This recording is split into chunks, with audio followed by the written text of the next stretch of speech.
ரஷ்ய அதிபர் புதின் வந்துட்டு 2 நாள் பயணமாக இந்தியா வந்துட்டு போயிருக்காரு.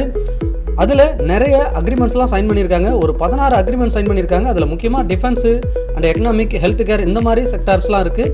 இதை தாண்டி அமெரிக்காவோட ட்ரேட் டீல் வர்த்தகத்தை பற்றி அடுத்த வாரம் பேச்சுவார்த்தை நடத்த வரதா ஒரு நியூஸ் வந்திருக்கு. இதை தாண்டி இந்தியாவோட பங்குச்சந்தையில் மேஜர் செக்டார்ஸ் எல்லாமே லாஸ்ட் டேல நல்ல ஒரு கிரீன் கேண்டில் பிரிண்ட் பண்ணியிருக்கிறாங்க. நல்ல ஒரு ஏற்றத்தோட முடிவடைஞ்சிருக்கு. அதில் நம்ம நிஃப்டி 50 பார்த்தீங்கன்னா ஒரு நல்ல ஏற்றத்தோட முடிவடைஞ்சிருக்கு. ஆட்டோ செக்டாருமே ஒரு சூப்பரான ஏற்றத்தோட முடிவடைஞ்சிருக்குன்னு சொல்லலாம். அடுத்து பப்ளிக் செக்டார் பேங்கும் ஒரு சூப்பரான ஏற்றத்தோட முடிவடைஞ்சிருக்கு. இதை தாண்டி ஐடி செக்டாருமே கடந்த வாரத்தில் செம்மையான ஒரு ரேலி கண்டினியூஸாக ஏறி முடிஞ்சிருக்குன்னு சொல்லலாம்.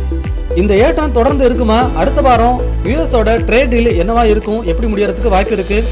இப்போ ரஷ்ய அதிபர் புதின் வந்துட்டு போனதுக்கான அக்ரிமெண்ட்ஸில் நமக்கு பாசிட்டிவான விஷயம் இருக்கா? இதனால் பங்குச்சந்தை என்னெல்லாம் ஆக போகுது அப்படிங்கிறத இந்த வீடியோவில் பேசுவோம். எங்கேயும் மிஸ் பண்ணாமல் பாருங்கள். எல்லோருக்கும் வணக்கம். நான் உங்கள் கோவிந்த். நான் AMFI registered mutual fund distributor and ஐஆர்டிஏயோட சர்டிஃபைடு இன்சூரன்ஸ் அட்வைசர். நம்ம இந்திய பங்குச்சந்தைக்கு ரஷ்ய அதிபரோட வருகை சாதகமா இல்லை பாதகமானு கேட்டிங்கன்னா கட்டாயமாக இது ஒரு சாதகமான நியூஸ் தான்.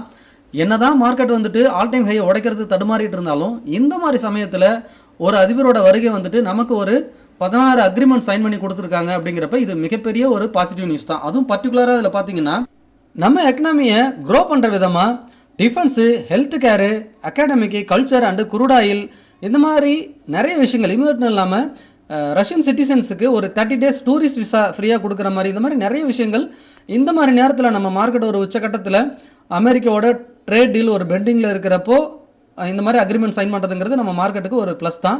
ஸோ அதனால தான் கடந்த வாரம் நம்ம பங்குச்சந்தை வந்துட்டு ஒரு நல்ல பாசிட்டிவான மூவோட முடிஞ்சதுன்னே சொல்லலாம்.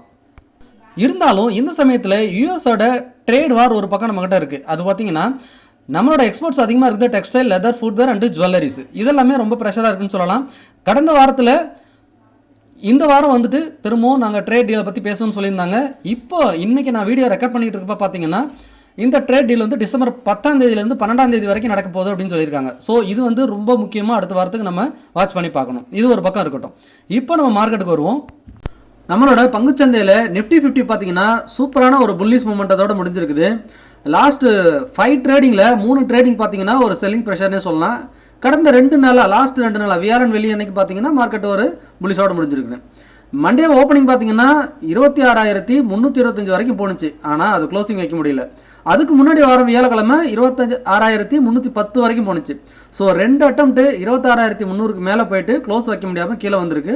ஸோ அந்த இடத்துல உடைக்கிற அளவுக்கு இன்னும் ட்ரிகர் பாயிண்ட்ஸ் கிடைக்கல. நம்ம ட்ரேட் டீல் வந்து எதுனா ஒரு பாசிட்டிவ் நியூஸ் வந்துச்சு அடுத்த வாரத்தில்னா ஈஸியாக அந்த இடத்த பிரேக் பண்ணிடும். இப்போ பார்த்தீங்கன்னா வீக்லியில் பாருங்களேன், மார்க்கெட் எங்கேயுமே இல்லை, அங்கேயே இருக்கிற மாதிரி இருக்கும். ஆனால் டேயில் பார்த்தீங்கன்னா உங்களுக்கு ஃபேராக இருக்கும். என்னடா 2-3 நாளாக இவ்வளோ பெரிய செல்லிங் திரும்ப கிராஷ் ஆகிடுன்னு தோணும். ஆனால் வீக்லியில் பாருங்கள் மார்க்கெட் வந்து எங்கேயுமே, அதாவது லாஸ்ட் வீக் எங்கே முடிஞ்சதோ நியரஸ்ட் அங்கேயே தான் க்ளோஸில் இருக்குது. ஸோ என்ன தான் வாலட்டைல் இருந்தாலும் திரும்ப க்ளோசிங் அங்கே பக்கத்துலேயே போய் வச்சுருக்காங்க. ஸோ நம்மளோட சப்போர்ட்டுன்னு பார்த்தீங்கன்னா 25,300 இந்த வந்து ஹையர் ஹை ஃபார்மேஷன், இந்த லோ கட் பண்ணக்கூடாது.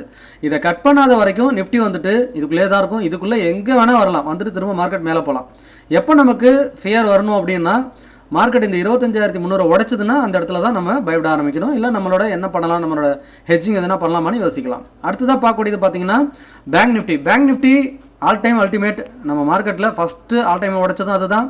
இன்னும் முன்னாடியே மேலே போய்கிட்டு இருக்கிறதே ஃபினான்ஷியல் செக்டார் தான். ஸோ பேங்க் நிஃப்டியும் திரும்ப போன வாரம் க்ளோசிங் பக்கத்துலேயே தான் க்ளோஸ் வச்சுருக்காங்க. புது உச்சத்துக்கு போனாலுமே க்ளோசிங் கீழே வந்துருச்சு. ஸோ அடுத்ததான் ஐடி இங்கே பார்க்குறீங்க. ஐடி பாருங்கள் எவ்வளோ பெரிய புல் கேண்டில் இந்த வாரத்தை பொறுத்த வரைக்கும் கண்டினியூஸாக ஒரு சூப்பரான மொமெண்டத்தோட க்ளோஸ் பண்ணியிருக்காங்க. நம்ம இந்த இடத்துல தான் பேசியிருந்தோம், இந்த ட்ரெண்டை பிரேக் ஆகிருக்கு, இதை கூடி சீக்கிரம் 40,000 தொடர்ந்து ஏறக்குறைய நம்ம ரெசிஸ்டன்ஸ் பக்கத்தில், நம்ம டார்கெட் பக்கத்துலேயே வந்துருச்சு. ஸோ ஐடியில் யாரெல்லாம் இன்வெஸ்ட் பண்ணியிருந்தீங்களோ நல்ல ரிட்டர்ன் பார்த்துருக்கலாம். நானுமே இந்த இடத்துல ஐடியில் நல்லா அக்ரெசிவாக இன்வெஸ்ட் பண்ணியிருந்தேன். இப்போ நல்ல ரிட்டர்னில் இருக்கேன். பட் ஐடி இன்னும் முடியல.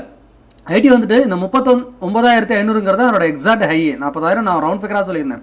இந்த இடத்த பிரேக் பண்ணிச்சுன்னா அல்டிமேட்டாக 46,000 வரைக்கும் அதனோட ஹை வந்துட்டு இன்னும் எங்கேயோ இருக்குது, ஆல் டைம் ஹை. ஸோ அதனால் ஐடி ஸ்டாக்ஸை பொறுத்த வரைக்கும் ஃபியூச்சர்ஸில் இன்னும் நல்லா பர்ஃபார்ம் பண்ணுறதுக்கு வாய்ப்பு இருக்குது. எப்போல்லாம் ஒரு அண்டர் பர்ஃபார்மில் இருக்கோ அந்த ஸ்டாக்ஸ்லையோ செக்டாரில் இன்வெஸ்ட் பண்ணால் தான் அது நல்லா பர்ஃபார்ம் பண்ணும்போது நம்ம ரிட்டர்ன் பார்க்க முடியும். இங்கே அடுத்ததாக பார்க்குறது ஃபார்மா இண்டெக்ஸ். ஃபார்மா இண்டெக்ஸ் பொறுத்த வரைக்கும் பிரேக் அவுட் ஆயிருக்கு. இந்த ட்ரெண்ட் லைனை ஐடி எப்படி நம்ம ட்ரெண்ட் லைனை பிரேக் அவுட் ஆயிருக்குன்னு சொன்னோமோ அதே மாதிரி ஃபார்மா இண்டெக்ஸும் இப்போ பிரேக் அவுட் ஆயிருக்கு. ஜஸ்ட் எதனா ஒரு ட்ரிகர் பாயிண்ட் கிடச்சதுன்னா இதுவுமே ஒரு புல் மோடுக்கு திரும்பிடும், அக்ரெசிவாக மூவ் ஆகும். அடுத்தது ஆட்டோ இண்டெக்ஸ். பேங்க் செக்டாருக்கு அப்புறம் auto sector, metal, BSc banks இதெல்லாம் தான் ஆல் டைம் ஹை பிரேக் பண்ணிச்சு. ஆட்டோ செக்டார் பார்த்தீங்கன்னா இப்போ தான் பிரேக் அவுட் ஆயிருக்கு. இங்கே பாருங்கள், எக்ஸாக்டாக ஒரு டோஜி மாதிரி ஃபார்ம் ஆயிருக்கு. பட் அடுத்தடுத்த கட்டத்துக்கு மூவ் ஆகும். நம்ம வரக்கூடிய நியூஸை பார்த்து தான் அதெல்லாம் நம்ம அனலைஸ் பண்ணணும். இங்கே பார்க்கக்கூடியது பார்த்தீங்கன்னா எஃப்எம்சிஜி இண்டெக்ஸ். எஃப்எம்சிஜி இண்டெக்ஸ் பார்த்தீங்கன்னா எந்த மூவ்மெண்ட்டுமே இல்லை. ஏறக்குறைய ஏப்ரல் மாதத்துலேருந்து நான் இன்னும் சொல்லிட்டேன், கடந்த 5-6 மாதமாக இங்கே தான் இருக்குது. பருத்தி மூட்டை குடோனில் இருக்கிற கதை தான் இது. பட் பார்த்தீங்கன்னா 2020 4வது டைம் பார்த்தீங்கன்னா அந்த சப்போர்ட் லைன் பக்கத்தில் இப்போ வந்திருக்கு. அகைன் 4வது டைம் அந்த சப்போர்ட் லைனில் தான் இருக்குது. பட் பெரிய மூவே இல்லை. பட் பாட்டமில் இருக்குது.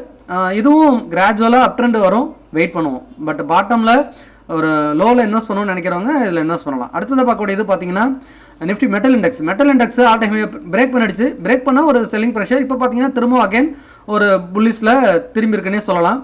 மொமெண்டம் கிடைக்குதான்னு பார்ப்போம். பட் எந்த செக்டாருமே செல்லிங்கில் பெருசாக ஆகலை. நம்ம வாலட்டைல் டேஸில் இருந்தாலும் வீக்லியில் ரெக்கவர் ஆகி தான் முடிஞ்சிருக்கு. இங்கே பார்த்தீங்கன்னா மிட் கேப் இண்டெக்ஸும் ஆல் டைமையே உடச்சிருக்கு. பட் இருந்தாலும் அக்ரெசிவாக பிரேக் ஆகலை. ஏன்னா நிஃப்டி பிரேக் ஆகிறப்ப இந்த இண்டெக்ஸுமே சேர்ந்து பிரேக் ஆக ஆரம்பிச்சிடும். இதில் ஒரே ஒரு செக்டார் மட்டும்தான் ரொம்ப லோவில் திரும்ப மைனஸில் போயிருக்கு. அது பார்த்தீங்கன்னா small cap index. Small cap index மட்டும் மைனஸில் இருக்குது. பட் அதுக்குமே நியரஸ்ட்டில் சப்போர்ட் இருக்குது. அந்த சப்போர்ட் எடுத்து அதுவும் திரும்புறதுக்கு சான்சஸ் இருக்குது. இப்போ நீங்கள் பார்க்குறது public sector bank BSc index. BSc index பார்த்தீங்கன்னா அல்டிமேட்டாக மூவ் ஆயிருந்தது. லாஸ்ட் வீக்கில் பார்த்தீங்கன்னா ஒரு செல்லிங் ப்ரெஷர் மண்டே டியூஸ்டே அப்போல்லாம். திரும்ப அகைன் பார்த்தீங்கன்னா ஃப்ரைடே திரும்பவும் ஏறி முடிஞ்சிருக்குது. அடுத்த வாரம் இன்னுமே இன்ட்ரெஸ்டிங்காக இருக்கும்னு நினைக்கிறேன். அடுத்த எனர்ஜி இண்டெக்ஸ் பார்த்தலாம். எனர்ஜி இண்டெக்ஸும் நம்ம அந்த 37,000 இன்னும் பிரேக் பண்ணலை. பாருங்கள், செகண்ட் டைம் திரும்பவும் நம்ம போட்டிருக்க ரெசிஸ்டன்ஸை டச் ஆகிட்டு திரும்ப கீழே வருது. கீழே வந்தாலும் திரும்ப அதிகபட்சம் இந்த ட்ரெண்ட் லைன் தெரியுது இல்லைங்களா, இந்த ட்ரெண்ட் லைன் தான் வரும். ஸோ கூடிய சீக்கிரம் எனர்ஜி இண்டெக்ஸும் இதை பிரேக் பண்ணும். பிரேக் பண்ணாத வரைக்கும் சைட்வேஸ்லேயே தான் இருக்கும். அடுத்ததாக ஃபைனலாக நிஃப்டி 50 திரும்பவும் சொல்கிறேன், 25,300 தான் நம்மளோட ஸ்ட்ராங் சப்போர்ட்டு. மேலே 26,300 ரவுண்ட் ஃபிகராகவே வச்சுக்கோங்க. 26,300, 25,300 எக்ஸாக்டாக 1000 பாயிண்ட்ஸ்குள்ளே தான் மார்க்கெட் இருக்க போகுது. இந்த 1000 பாயிண்ட்ஸை எந்த பக்கம் பிரேக் ஆனாலும் அதுக்கப்புறம் ஒரு சூப்பரான ரேலி இருக்கும். மோஸ்ட்லி என்னோட வியூ அப்பர் சைடு தான் பிரேக் ஆகிறதுக்கு சான்சஸ் இருக்குது. லோயர் சைடு பிரேக் ஆகிறதுக்கு சான்சஸ் மிக குறைவு. அடுத்த வாரம் நம்ம யூஎஸோட ட்ரேட் டீல் என்ன மாதிரி முடிய போகுது அப்படிங்கிறத 12ஆம் தேதி நம்ம வாட்ச் பண்ணணும். அதனோட நியூஸ் எல்லாம் கொஞ்சம் பாசிட்டிவாக இருந்தால் மார்க்கெட் வந்து மேலே பிச்சுக்கும். நம்ம வீடியோ பார்க்குறவங்க எந்தெந்த செக்டாரில் இன்வெஸ்ட் பண்ணியிருந்தாலும் சூப்பராக ரிட்டர்ன் எடுத்துருக்கலாம். லாஸ்ட் டைம் பேசியிருந்தோம் ஆட்டோ செக்டார் நல்ல பிரேக் அவுட் ஆக போகுதுன்னு. அதில் ஒரு சூப்பர் ரிட்டர்ன் பார்த்தோம். இப்போ ஐடி செக்டார் பிரேக் அவுட் ஆச்சு. அடுத்து பாட்டமில் இருக்கிறது ஃபார்மா அண்ட் எஃப்எம்சிஜி. இதுவும் கூடிய சீக்கிரம் பிரேக் அவுட் ஆகும். பங்குச்சந்தையில் இப்போ தான் நீங்கள் முதலீடு பண்ண போறீங்கன்னா கட்டாயமாக ஒரு ஃபினான்ஷியல் அட்வைசரை டிஸ்கஸ் பண்ணுறது ரொம்பவே சிறந்தது. நான் AMFI registered mutual fund distributor and ஐஆர்டிஏயோட சர்டிஃபைட் இன்சூரன்ஸ் அட்வைசர். கடந்த ஒரு வருஷத்தில் டேரக்ட் ஸ்டாக்ஸில் இன்வெஸ்ட் பண்ணவங்களோட மியூச்சுவல் ஃபண்டில் இன்வெஸ்ட் பண்ணவங்க நல்ல ரிட்டர்ன் பார்த்துருக்காங்க. ஏன்னா டேரக்ட் ஸ்டாக்ஸில் ரிவார்டு அதிகமாக இருந்தாலும் ரிஸ்க்கும் அதிகமாகவே இருக்குது. நிறைய ஸ்டாக்ஸ் இன்னும் பார்த்தீங்கன்னா நிஃப்டி 50 ஸ்டாக்கு 30%, 40% டவுன்லாம் இருக்குது. ஸோ அதுவே மியூச்சுவல் ஃபண்ட்ஸில் பார்த்தீங்கன்னா 15% 20% ப்ராஃபிட்டுக்கே வந்துருச்சு மார்க்கெட் லோவில் இருந்து. ரிஸ்க்குங்கிறது மியூச்சுவல் ஃபண்டில் மிக குறைவாகவே இருக்கும், ரிவார்டுங்கிறதும் ஓரளவுக்கு பெட்டராகவே இருக்கும். ஸோ அப்படி பார்க்கும்போது லாங் டைம் ஹெல்த்தை க்ரோ பண்ணுறதுக்கு மியூச்சுவல் ஃபண்டில் முதலீடு பண்ணுறது ரொம்ப சிறந்ததாக இருக்கும். நீங்கள் முதலீடு பண்ணுறதுக்கு எங்களோட உதவி வேணும்னா டிஸ்பிளேல தெரியிற மெயில் ஐடியோ அல்லது வாட்ஸ்அப் நம்பருக்கோ தொடர்பு கொள்ளலாம். அதுவும் இல்லைனா டிஸ்கிரிப்ஷனில் இருக்க கூகுள் ஃபார்ம் ஃபில் பண்ணுங்கள், நான் உங்களை கான்டாக்ட் பண்ணுறேன். இது மட்டும் இல்லாமல் term and life health insurance சம்மந்தமாக எந்த குயரிஸ் இருந்தாலுமே லைஃப் டைம் நாங்கள் சப்போர்ட் கொடுத்துட்ருப்போம். நீங்கள் இந்த நம்பருக்கு தொடர்பு கொண்டு பயன்பெறுங்கள். மீண்டும் ஒரு நல்ல வீடியோவில் சந்திக்கிறேன். உங்கள் கோவிந்த்.